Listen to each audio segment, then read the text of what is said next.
Olha só que bacana. Olha que livraço. E é livraço mesmo lá. Olha só que beleza, ó. Muito estudo, muita pesquisa, né? Muita. Uma vida, suor, sangue. A Aida Bonfim vai lançar esse livro lindo, né? Capa linda. Futebol Feminino no Brasil. Eu queria que tu explicasse a capa. Claro. É uma capa muito importante porque acho que a primeira questão que a gente tem aí é de desconhecer o passado da presença de mulheres jogando bola. Então, muitas vezes as entidades esportivas diziam que era uma modalidade recente, sem tradição. E essa é a imagem mais antiga que a gente conhece de brasileiras jogando bola, 1920. E, curiosamente, no Rio Grande do Norte, né? Então, são potiguares, essas meninas. Um lugar que seria machista, né? Que legal. E entre essas mulheres também tem uma curiosidade que a gente tem a Jandira Café, que alguns anos mais tarde dessa fotografia, vai se tornar a primeira-dama do Brasil, porque vai ser esposa do Café Filho. Então, já além, né, de ter essa curiosidade, é pensar que essas mulheres foram responsáveis, essas meninas, essas jogadoras, pela defesa do voto feminino nessa mesma época, por já explicar que esse futebol está espalhado, né, num Brasil gigantesco, e que a gente sabe muito pouco, então, sobre essas iniciações. Então, por vezes a gente naturalizou que o fato de você nascer mulher, você não ia gostar de futebol, se interessar. E a gente, então, tem um livro que provoca o público leitor, seja ele pesquisador, acadêmico, curioso, que gosta de futebol, que não gosta de futebol, a conhecer um pouco essas trajetórias, né? Que as iniciações das brasileiras, o circuito de espalhamento do futebol feminino que se dá pelo circo, que vai itinerar, mostrando e levando vários torneios de futebol, e os subúrbios cariocas, que na década de 30 é responsável por mostrar um bom futebol dentro de campo, provocar as entidades esportivas, a imprensa, né, esportiva da época, mulheres que, enfim, representam vários bairros diferentes aqui do Rio de Janeiro, e mais do que isso, ajuda a gente a entender como a gente quase acreditou que o futebol não era vendável. Então essas meninas já ganhavam dinheiro jogando bola, já tinham patrocínios nessa época e viajaram em várias circunstâncias mostrando esse futebol, inclusive participando de um torneio no Pacaembu, ali nas semanas de inauguração, com 88 mil pessoas. Que isso, hein? E aí, enfim, acho que pensar a proibição, que é quando se encerra essa publicação, permite a gente entender que então estava em ascensão esse futebol feminino, não só o feminino, mas como o futebol suburbano masculino, que tinham várias ligas diferentes ganhando dinheiro na época. E o Decreto-Lei, então, de 41, né, no contexto do Estado Novo, ele dá uma unificada, centralizada, então a gente perde uma diversidade no futebol já nesse período. Então, são histórias aí, para quem tem curiosidade. E elas jogavam assim? Jogavam assim. A faixa é a identificação de cor, né? Hoje a gente está acostumada com essa faixa na vertical. Então, eram meninas, como dá para ver, de vestido. E aí a faixa que muda ali, definindo quem era do Esporte Clube Natalense ou do ABC. E você levou quanto tempo para fazer esse livro? Desde 2015, eu trabalhando na época ainda no Museu do Futebol, né? Fui pesquisadora lá há muitos anos, agora eu faço parte da equipe de curadoria.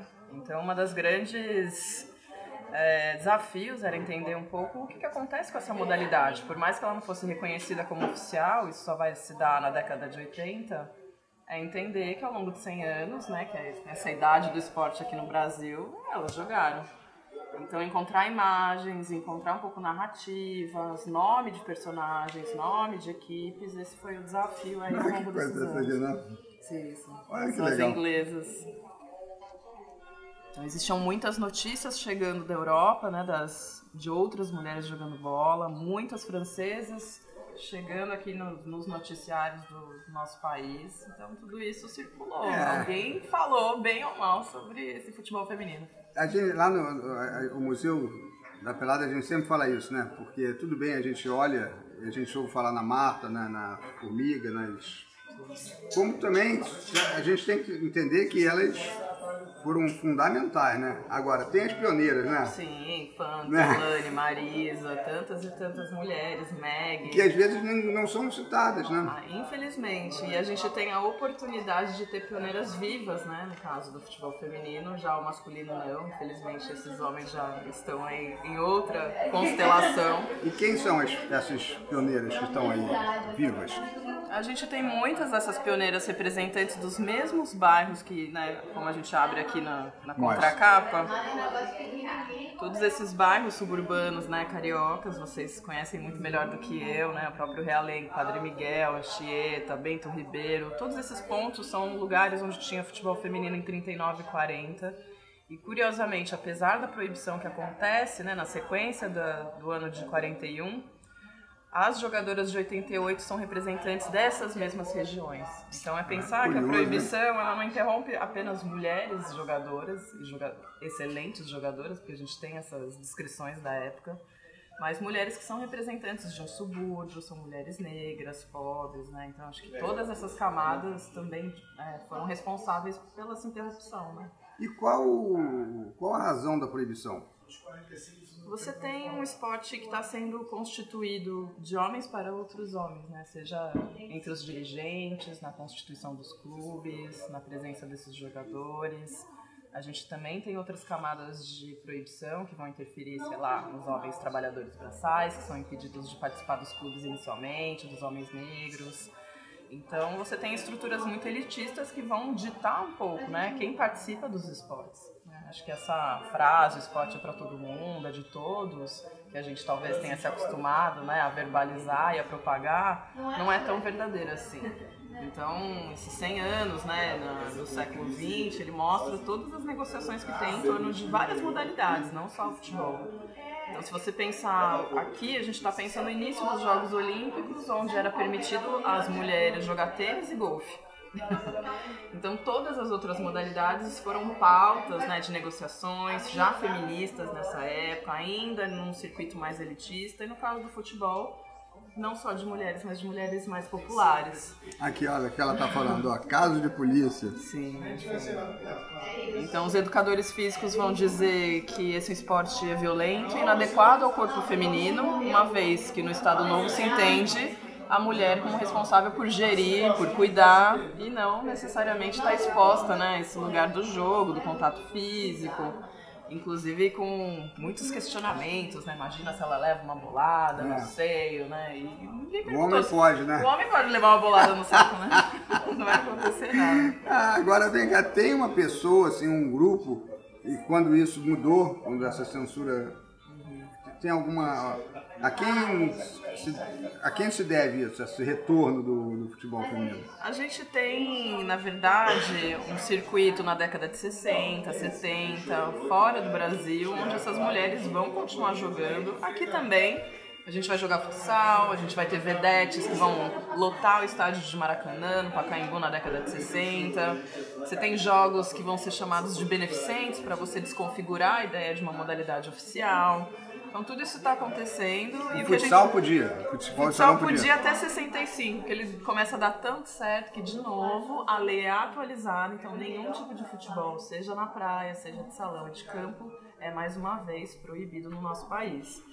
E num contexto mais geral, na década de 70, muita gente começa a ganhar dinheiro com o futebol feminino. Então, enquanto a gente tem as pautas feministas, né, pedindo o básico, que é poder fazer o que bem quer, entender, inclusive jogar bola, a gente também observa que os dirigentes esportivos, como o João Avelange, vai olhar para a modalidade e perceber que é melhor trazer para si do que concorrer, então, com esses outros produtores, né, muitos deles homens, o próprio Eurico Lira, aqui no caso do Rio de Janeiro, o próprio Castor de Andrade, né, são personagens que vão surgir ainda numa transição do futebol amador feminino, que vão ter notoriedade, né? Vão investir nesse futebol.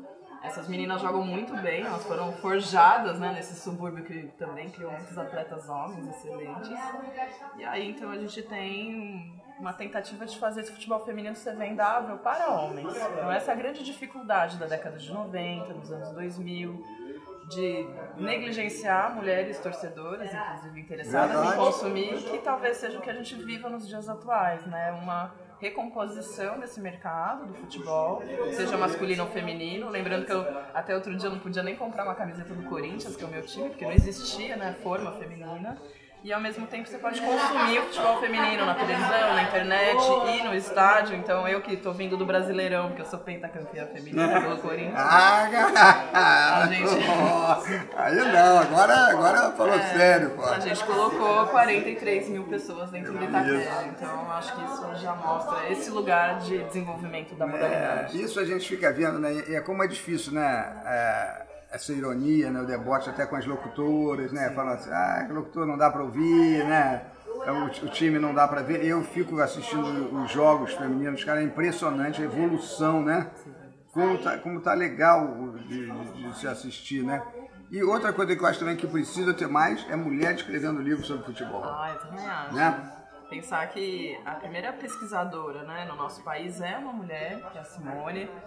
Está tendo agora a dissertação dela lançada pelo Ludopédio, e que inclusive são áreas de negociação, né? Seja da escrita, de trabalho, de narração, como você bem trouxe, inclusive de pensar o profissionalismo dessas mulheres no futebol, não é nem no futebol feminino, que ainda é um tabu. Imagina se a CBF anuncia que vai ser uma técnica mulher que vai conduzir a seleção masculina, né? Então, por melhor que ela seja, por melhor currículo que ela apresente, é pensar que a gente ainda tem muitas provocações no sentido de pensar menos as desigualdades de gênero nesse ambiente. E fala de você, da sua carreira, como é que você começou a se interessar por futebol e por pesquisa, né?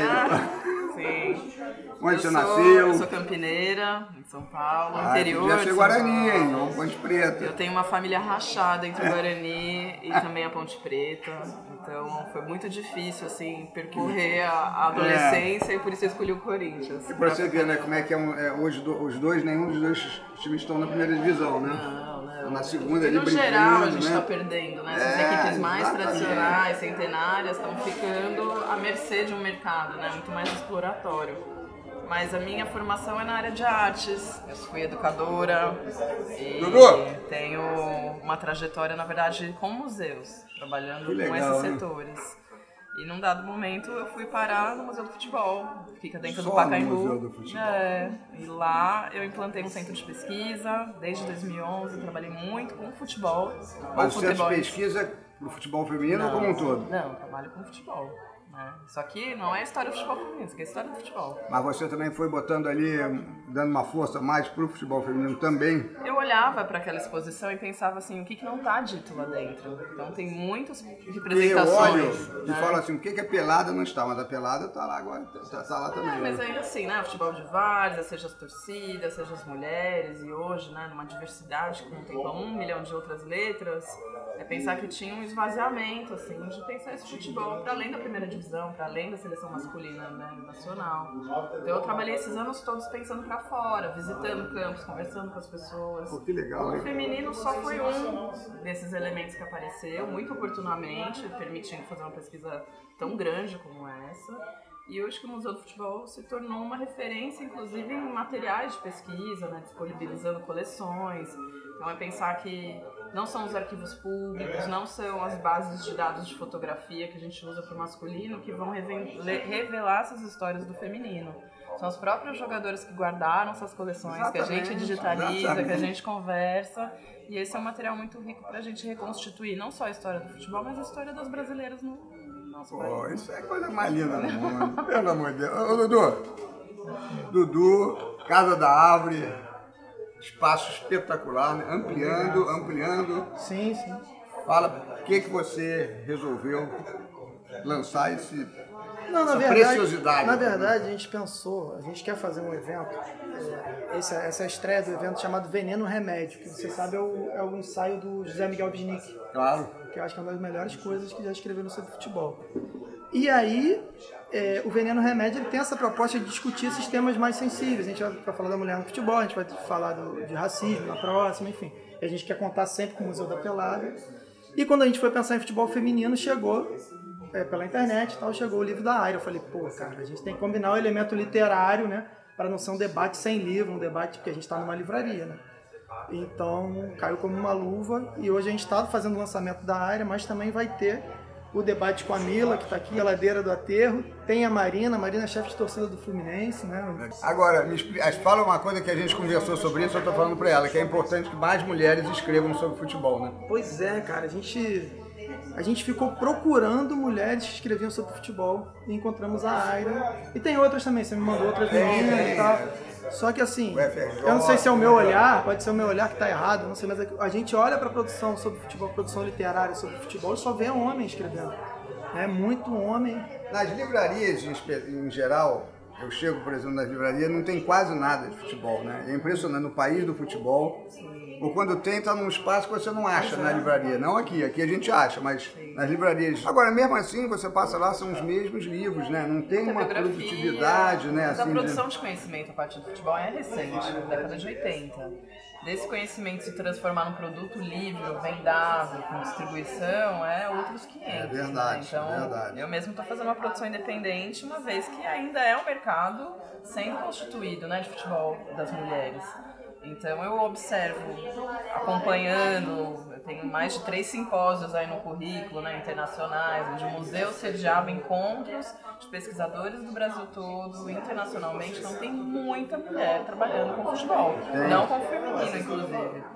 Agora, dessas pesquisas se tornarem, né, produtos, livros, então é isso, a gente ainda tem uma ponte que, por vezes, acaba dificultando esse conhecimento. E no futebol? Você com o futebol mesmo, jogando futebol? Zagueira. Zagueira?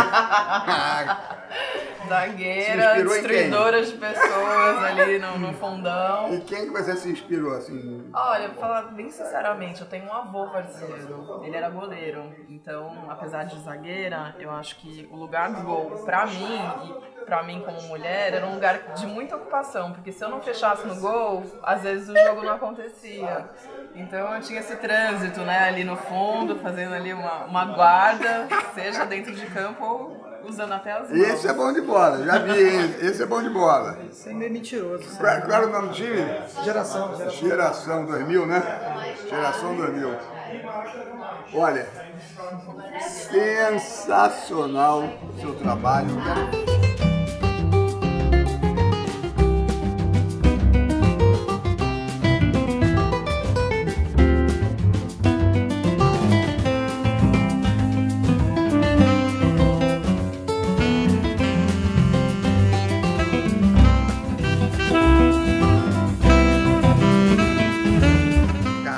Veio também prestigiar o lançamento do livro, né? Legal, é importante ter esse tipo de produto. Você que é uma peladeira, né? De carteirinha. De carteirinha, joga futebol de quinta no aterro. E na abolição. E na abolição. Fala pra gente desse futebol, o que é o intuito dele, quando começou? Então, o futebol de quinta, né, é uma união de amigas que tem o mesmo objetivo, né, que é o amor pelo futebol. E como o livro trata ali muito bem, né, a dificuldade que nós mulheres passamos para poder praticar esse esporte. E a gente se reuniu e falou, cara, vamos botar uma pelada para rolar, porque é muito difícil chegar lá e jogar com os homens, né? Eu, por exemplo, 1,5 m, para disputar com 1,80 m fica muito difícil. Apesar de eu ter jogado minha vida praticamente toda, ter beirado aí o profissional, tive que me aposentar por conta do joelho, né? Mas por falta de apoio de toda uma sociedade, acabei deixando isso para trás. E já na fase adulta, voltou essa vontade de continuar praticando esporte, o esporte que a gente ama. Então a gente se reuniu, começou a organizar esse futebol. Segunda e quarta no aterro, de 6h30 até umas 10, 11 da noite. Realmente é pelada, vai até morrer, até cansar mesmo. Terça-feira e sextas na abolição, aí começa um pouquinho mais tarde, porque na abolição é um local alugado, né? Então a gente tem que cumprir lá o horário, mas também vai até umas 11 da noite, começa às 8 horas, vai até às 11 da noite. E é esse amor pelo futebol que a gente tem, de não deixar mesmo a coisa sumir. E lá tem sempre quórum, quantas vão no aterro normalmente? Tem gente de fora? Pô, no aterro tem briga, pra falar assim, briga não de briga dentro de quadra, mas briga da gente, de pessoas esperando. Então assim, como é... Já foi, Fernandinho? Como é um espaço pequeno, né? A gente joga futsal no aterro, então são 5 para cada lado. A gente tem que limitar a 30 pessoas, então imagina, caramba, só 30. Só 30 jogando, mais 30 tem que ir lá esperando. cobrir isso, vamos lá cobrir isso. E mais 30 esperando. Na abolição também é no mesmo esquema, né? Na verdade, na abolição são 36 jogando, mas também com fila de espera, né? Por um lado, a gente fica muito feliz de ver quantas meninas estão querendo jogar, estão disponíveis para jogar. Por outro lado, a gente fica muito triste porque a gente vê que não tem tantos futebol de quinta por aí, né? É verdade. Como tem do masculino e dos meninos, tem bastante pelada, a gente vê que não tem tantas peladas femininas, né? Mas a gente fica muito feliz de saber que tem muitas meninas também com a mesma paixão que a nossa. Demais, bacana demais, arrasou. Vamos lá. Vamos combinar um dia pra ir lá. Com certeza nós vamos lá, com certeza. Vou fazer Lá o nosso futebol é a brincadeira do futebol junto com a resenha, né? Então a gente Tem resenha depois lá mesmo? Sempre tem. Churrasquinho, o pessoal vai pro bar. O churrasco é mais na abolição. No aterro a gente faz mais um piquenique, né? Mas depois também vai pro bar, resenha. Pô, tudo que a gente gosta. Tudo que a gente gosta. Fechou. Obrigada. Valeu.